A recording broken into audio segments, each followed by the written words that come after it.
Alhamdulillahirabbil alamin wassalatu wassalamu ala asyrofil anbiya'i wal mursalin wa ala alihi wa sahbihi ajmain amma ba'du. Terima kasih kepada kawan-kawan semua yang sudah menyempatkan waktu dan ingin berbagi masalah-masalah yang sedang kawan-kawan semua alami. Baik, di sini sebelumnya saya akan menjelaskan tujuan kita berkumpul di sini yaitu untuk konseling kelompok. Adapun maksud dan tujuan konseling kelompok ini adalah untuk membahas masalah-masalah yang sangat membuat kawan-kawan sulit untuk bisa hidup atau berpikiran normal seperti normalnya seusia kita gitu. Ibaratnya karena masalah ini kayaknya kalian jadi berubah pribadi dan tertanam sifat asli kawan-kawan semua gitu. Dan pun tujuan konseling kelompok ini agar kawan-kawan semua terbebas dari pikiran-pikiran yang menyulitkan kawan-kawan semua dan membuat kawan-kawan menjadi lebih baik lagi dan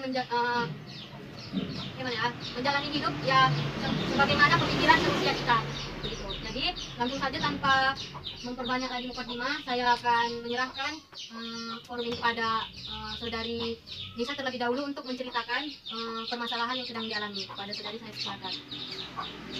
Nah, kayak di kampus itu kan, terus kayak kawan-kawan aku itu pakaian gitu rapi gitu. Jadi kayak aku nggak pede gitu. Nggak pede karena nggak pede gitu. Merasa nggak apa lah gitu ya, merasa nggak sekasta gitu lah ya, berarti dalam hati saudari ini begitu. Oh, ya. Baik, saya simpan dulu masalahnya. Terima kasih kepada saudari Nisa karena telah memaparkan masalah yang sedang dialami. Nah, selanjutnya kepada saudari Indah untuk menceritakan permasalahan yang sedang dialami. Baik Kak, terima kasih. Lain gitu. Jadi banyak orang, terkadang kawan-kawan saya yang nanya gitu kan, ini gitu. Saya selalu membilang iya bisa gitu. Tapi tiba-tiba orang itu bilang nggak jadi ya Indah karena ada kawanku gitu. Mungkin aku merasa trauma gitu. Iya, kayak apa aku nggak enak ya dikawani gitu. Jadi gitu lah menurut saya gitu kan Kak. Apa saya payah bergaul atau nggak nyambung kayak mana gitu. Itu permasalahannya. Iya gitu. Karena terlalu banyak kawan-kawan yang ibaratnya nggak nepati janji lah lebih tepatnya kan. Iya. Karena iya.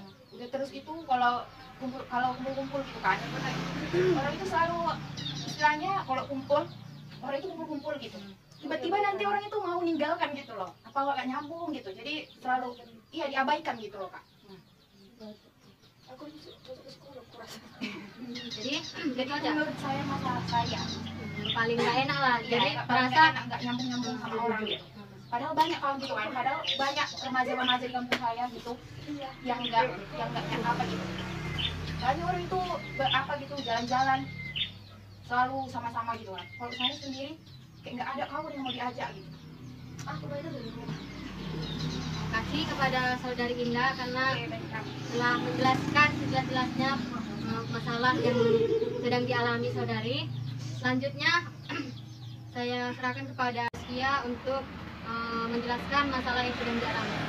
Permasalahan saya sama dengan permasalahan Dinda, namun di sini permasalahan saya ketika bersama dengan teman-teman yang suka jadi ketika teman-teman saya membahas suatu permasalahan, saya lebih diam seperti itu. Jadi ketika bergaul, bagaimanapun teman-teman saya bercerita tentang hal ini, itu permasalahan apapun, saya lebih menarik diri untuk lebih diam dan mendengarkan. Jadi alasan saudari melakukan ibaratnya menyendiri itu apa? Apa karena emang pembahasan yang nggak cocok sama saudari, atau menurut saudari ada hal-hal yang memang tidak perlu dibicarakan? Di dalam hidup kan tidak semua permasalahan itu perlu dibicarakan kepada seseorang. Lebih baik kita menyimpan hal-hal yang perlu untuk diri kita sendiri. Menurut saya seperti itu. Jadi karena masalah itu saudari dianggap sama juga kayak adik Indah, introvert seperti itu ya, kayak kurang banyak cakap, kurang bisa bergaul. Terima kasih kepada saudari Saskia. Selanjutnya saya serahkan kepada saudari Salitri untuk menjelaskan masalah yang sedang dialami. Kepada saudari saya silakan. Terima kasih telah memberikan waktu untuk berbicara. Enggak. Jadi gini ya, masalah saya itu cuma satu. Sama saya baru pertama jumpa kali gitu kan. Padahal saya sombong. Padahal saya itu Nggak usah marah. Jadi itulah keresahan saya. Kadang saya itu merasa Apa di mana letak salahnya gitu? ya, Makanya dianggap sombong gitu. apa muka saya ini memang kok sombong? Memang saya sombong, tapi nggak sadar diri. Terima kasih kepada Bang Sewar telah mengundang saya. Permasalahan saya di sini sama seperti saudari Putri, sering dibilang orang sombong gitu. Jadi menurut saudari sendiri apakah saudari sombong? Menurut saya agak sedikit sombong. Memang sombong. Alasannya saudari sombong apa? Nggak tahu emang cobaan lain. Oke, terima kasih. Jadi di sini saya menemukan 3 masalah karena ada beberapa yang sama. Jadi kita rangkum dalam 3 permasalahan. Di sini yang paling kita utamakan dulu masalah insecure yang dialami oleh saudari Lisa. Jadi saudari Lisa seperti ini. Kalau kita merasa saya sebagai konselor yang sudah membahas tentang hal-hal seperti ini sebelumnya, saya merasa itu sebenarnya ada pada dalam diri kita kok, masalah pede tidak pedenya atau insecure tidak insecure-nya kita terhadap dunia ini. Karena seperti ini, ketika kita menjalani hidup dan kita menilai seperti ini, oh ini orang bajunya keren kali kan gitu, kalau sama aku beda, jadinya aku insecure. Berarti saudari itu permasalahannya ada di pemikiran kita. Kenapa? Kenapa kita harus menilai orang itu dari letak model gayanya seperti itu? Ya udah seadanya aja.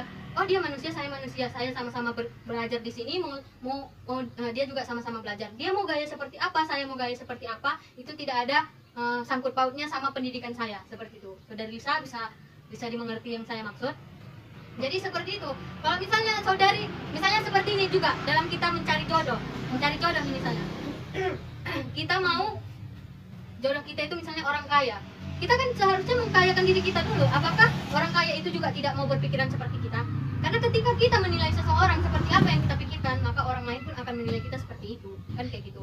Kita mencari yang kaya, dia pun pasti bakal, yang kaya itu pun pasti bakal berpikir, ini orang ada apanya untuk bisa saya nikahi. Karena kita pun menikahi orang itu karena oh dia ada kayanya kan gitu. Makanya kalau dalam hidup ini agar kita tidak terjebak dalam pemikiran insecure, kita itu harus ya udah positive thinking. Mungkin emang jalannya dia itu passion dia seperti itu kan gitu.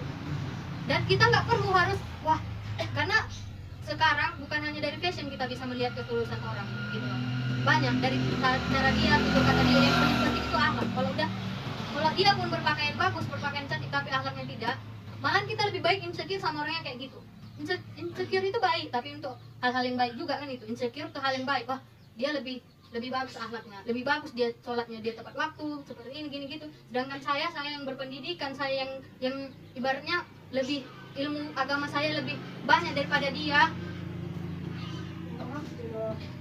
lebih banyak daripada dia, jadi lebih banyak daripada dia gitu kan. Seharusnya saya yang malu. Nah insecure seperti itu boleh, tapi kalau insecure masalah baju, masalah apa, itu nggak boleh. Karena sama aja kita mengutuk diri kita sendiri, mengutuk apa yang diciptakan Tuhan, mengutuk takdir kita seperti itu.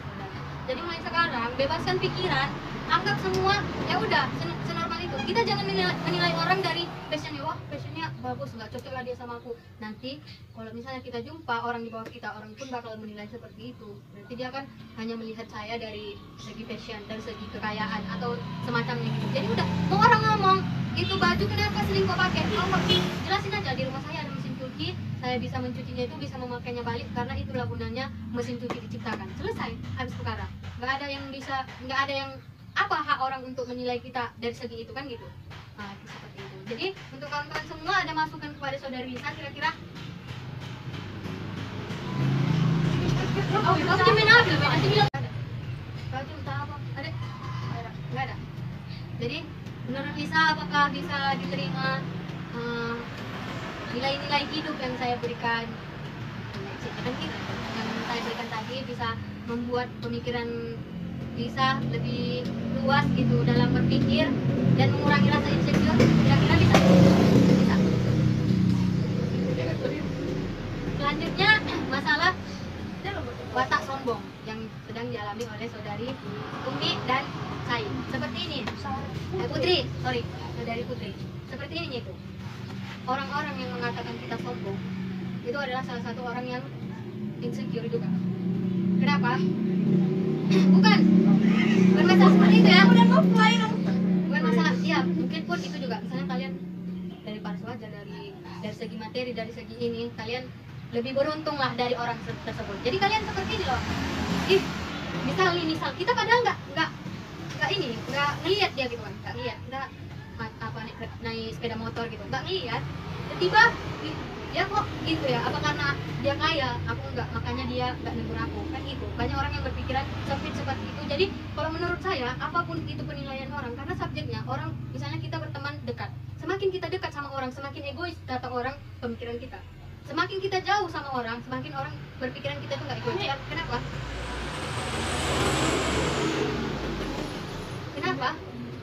Kenapa? Karena begini, kalau kita dekat semakin banyak perdebatan, permasalahan, orang pun semakin tahu, oh keegoisan anak ini. Jadi belum tentu orang lain membilang kamu sombong, yang lain pun akan mengatakan hal yang sama, karena itu subjeknya itu berbeda.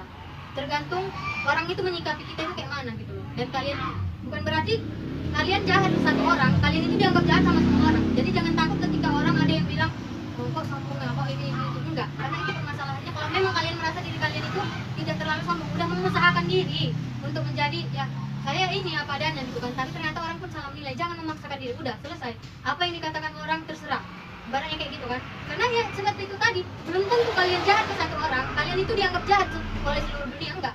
Karena konteksnya kan kalian hanya jahat pada satu orang, bukan pada semua orang, seperti itu.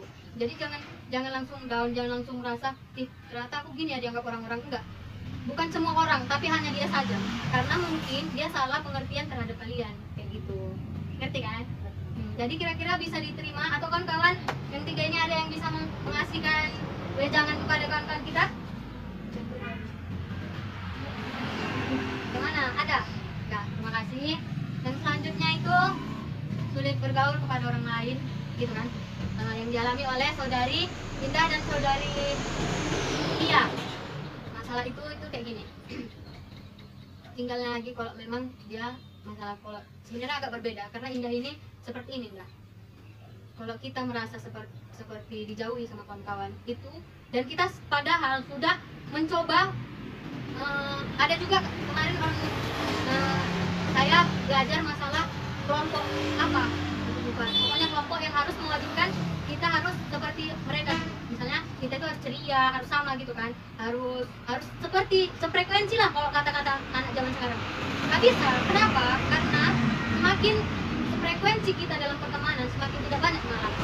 Seperti itu aja. Jadi kalau mereka merasa Indah ini orang yang nggak cocok untuk digauli, mungkin ya emang mereka nggak mau cari pengalaman untuk menghadapi orang-orang seperti Indah gitu loh. Misalnya kayak kami, saya berteman ada banyak gitu kan, ada yang introvert, ada yang cerewet, ada yang dibilang banyak bicara, itu bermacam-macam. Kayak yang introvert itu kayak Indah ini ya gitu, dia nggak mau banyak omong, nggak mau, bahkan kadang-kadang bisa dibilang melakukan hal yang salah seperti menggosip, dia tuh nggak mau ikut-ikutan. Ya udah, karena menurut dia ya seperti ini laku gitu. Jadi kalau menurut saya itu Indah cari pergaulan yang emang menerima frekuensi, perbedaan frekuensi kayak gitu, perbedaan frekuensi yang ibaratnya orang lain mau menerima. Karena gini, untuk apa sefrekuensi kalau ujung-ujungnya nggak lama persahabatan, kan gitu. Masalah orang itu ninggalkan, oh ya udah, karena cukup tahu, udah seperti itu aja. Kalau masalah gini loh, Tuhan itu baik memberikan kita masalah seperti itu kan gitu.